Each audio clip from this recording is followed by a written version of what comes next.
नगड़ा कहूछि मते नहीं किए केते कथा कहउचंती किंतु आज मो कथा कहबी आपण मानकु निजर भाबी मो निज कथा कहबी।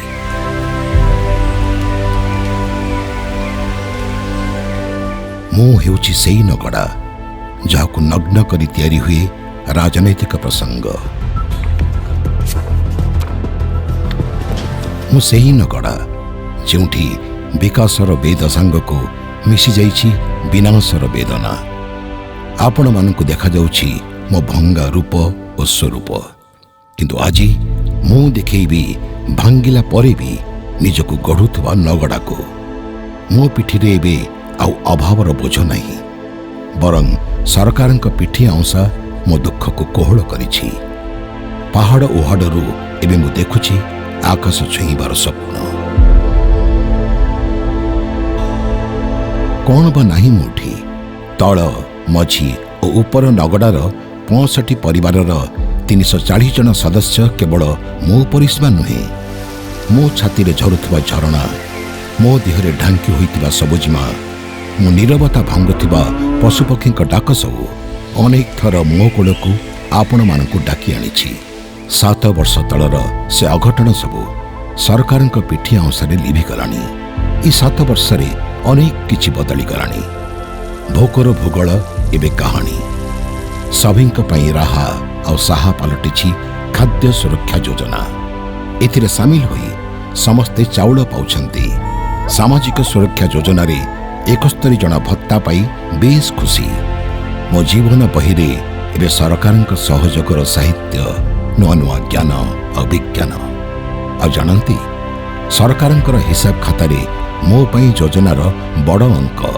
सरकारंक पई मो राजनैतिक प्रसंग नुहे बरं विकासर अनन्य प्रयोगशाला। मो माटीर पुओ प्रीतिरंजन घड़ाई खाली मंत्री नुहे मो पई से सेवार साधन। मते विकासर आलुओ देखैबाकू केती राति जे से एठी न काटिछि। मो पड़ारे गढ़िछि विश्वासर शिव मंदिर। मो ठिकणारे पहुंचाइछि सबु सरकारी योजना ताकू मो ओ मो नगड़ावासी केमिति अबा भूली पारिबो। मो पहाड़िया छाती चिरी माटी बालिया रास्ता को कवर दे तैयारी हेलानी चिक चिक कंक्रीट रास्ता। घंच जंगल रे राजपथर भ्रम सृष्टि करुछि नगड़ा सड़क। आउ हाँ ए रास्ता एते सहज नथिला। प्रथमे 13 कोटी टंका खर्च करी पहाड़ को समतल करी नीतिदिनिया रास्ता करागला। परे ग्राम्य उन्नयन विभाग प्राय 9 किलोमीटर रास्ता को 9 कोटी 43 लाख टंका खर्च करी मध्यरे सड़क बिछाइला। वन विभाग मध्य निर्माण करुछि वन सड़क। नगड़ारे अंधारी इलाका एबे 7 सपन। मिंजी मिंजी डिबी आलुओरे मुह देखुथबा मो पक्का कुड़ियारे एबे चमकुछि इलेक्ट्रिक बल्ब।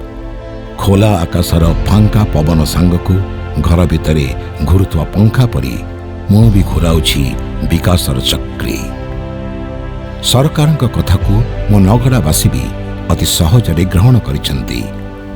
65 परिवारर मुंड उपरे एबे आश्रयर छाता घर। एते सत्वे भी मो छातीरे सेमाने किति निजकू बेसी सुरक्षित भावंती। डाक्तरी ज्ञान बदलरे मो चेरमुड़ी रे निजर आरोग्य खोजंती। तथापि अंधविश्वासरू एमानकु मुकुलाई प्रति सोमवार एवं गुरुवार रे डाक्तरी टीम नगड़ारे चिकित्सा सेवार नवीन संजीवनी प्रदान करुछंती।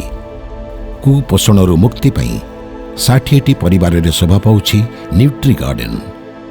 महिलांक स्वास्थ्य को गुरुत्व देई सुकिंदा मेडिकल रे नगड़ार मां माने चिकित्सित हेउछंती।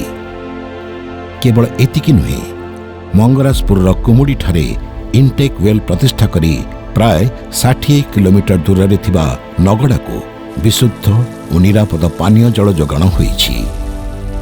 मो झरणाठु भी ए पानी आहुरी मिठा। मो पिला एवं मूर्ख हे गाँ दंडरे खेलु नांती बरं अंगनवाड़ी रे एवं स्कूल रे शिखुचंती जीवनर पाठ। सहरर पिलांक परी मो छुआंक पई भी सुंदर योजना करिसंती सरकार। ଦେଓଗାଁରେ ଆଦିବାସୀ ହଷ୍ଟେଲ ନିର୍ମାଣ କରି 100 ଛାତ୍ର ଓ 100 ଛାତ୍ରୀ ରହିବାର ବ୍ୟବସ୍ଥା କରିଛନ୍ତି। 73 ଜଣ କୋମଳମତି ପିଲାଙ୍କ ଶୈଶବକୁ ସୁରକ୍ଷିତ କରୁଛି ଏଠାରେ ଥିବା 2ଟି ଅଙ୍ଗନବାଡି କେନ୍ଦ୍ର। କେବଳ ଏତିକି ନୁହେଁ, ନଗଡ଼ା ଉଚ୍ଚ ପ୍ରାଥମିକ ସ୍କୁଲରେ 8ମ ଶ୍ରେଣୀ ଯାଏ ଶିକ୍ଷାଦାନ ବି ହେଉଛି। ମୋ ନଗଡ଼ା ଏବେ ପଢ଼ୁଛି, ଆଗକୁ ବଢ଼ୁଛି, ଭବିଷ୍ୟତ ଗଢ଼ୁଛି ଏବଂ ଶ୍ରେଷ୍ଠତ୍ୱ ପ୍ରତିପାଦନ ପାଇଁ ଅଣ୍ଟା ବି ଭିଡ଼ୁଛି। ଆଉ ହଁ, ମୋତେ ନିମ୍ନ ବୋଲି ବର୍ଣ୍ଣନା କରୁଥିବା ଲୋକମାନେ କାନ ଖୋଲି ଶୁଣିନିଅ, ଏ ନଗଡ଼ା ନଇଁବା ଜାଣିନି। ଓଡ଼ିଶା ସରକାର ବି ତାକୁ ନଇଁବାକୁ ଦେବେନି। ଏହି ବିକାଶ ଦେଖି ସଭିଏଁ ଏବେ କହିଲେଣି, ନୂଆ ନଗଡ଼ା, ସଶକ୍ତ ନଗଡ଼ା।